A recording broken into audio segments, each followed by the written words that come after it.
is the liquid of life. We all need it to survive. Water, choose water first. Water, we all know it is precious. Should be enjoyed by all of us. Talking about water, choose water first. Water.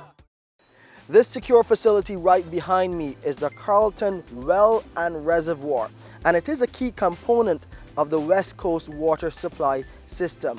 Only certain individuals are allowed inside of this facility. One of them is Alex Ifill. He is responsible for making sure Barbados' water is of the highest standards. A pleasure to have you on the program again. Of course, water quality, it is always a debate here in Barbados. This facility, of course, it provides water to most of the West Coast. Tell us about your job here today. You've been on the site doing some testing. Yes, this site, as like most West Coast wells, during the dry season, is monitored on a weekly basis because the lack of rainfall, there is an increase in chlorides. So we have to monitor each one so that we can know how to blend the water coming to the residents with either desaled water or waters from another source so that they don't exceed the World Health Standard limit for chlorides or sodium in drinking water.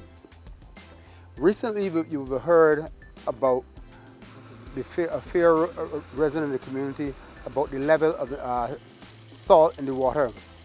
Now, given that the World Health Standard for sodium in drinking water, and sodium is the factor implicated in the high blood pressure, is about 300 milligrams per liter. Right. On the West Coast, the highest levels we get is about 120 to 130 milligrams per liter.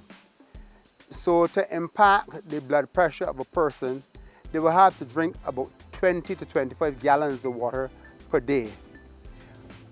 What happened in that article is that the average public would not have noted at the end of the article that it said that this was not confirmed by epidemiological studies.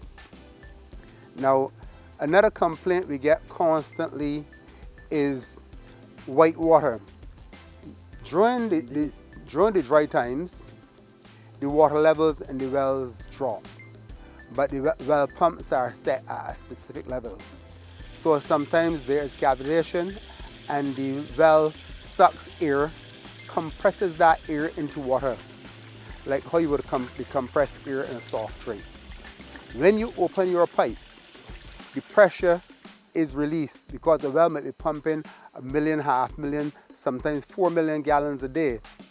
And that pressure compresses the air in the water. Now, once that pressure is released, the air forms very small bubbles and comes out. Left for a few minutes, the water will come quite clear. It is not chlorine, it is just the same air you're breathing. One of the things we also get is complaints about rusty water. Sometimes this is caused by disruption in our water supply. Water is a universal solvent. It dissolves everything. If it is too fresh, it will dissolve metal. If it is too salty, it will dissolve metal. Now, over in St. Lucie and parts of St. Peter, where we had this problem, we have completed phase 1 of an exercise to swab those mains, which has led to some improvements in the area. We are about to start phase 2, which will take us from Half Acre into Lamberts, into Boscobel and the surrounding areas. We're also to do a phase 3 into the Checker Hall and Half Moon 4 areas, cleaning the pipes of the discolored water that is usually associated with the rust in the pipes. Okay, so a lot still to look at as Alex continues to examine not only facilities like the one here at Carlton, but right across the country. We will give you those updates here on Water Wednesdays. To view this or a previous episode again, please visit our website, www.barbadoswaterauthority.com. Please go to our Facebook page as well for additional information, or you can type Water Wednesdays in YouTube. You can find us there.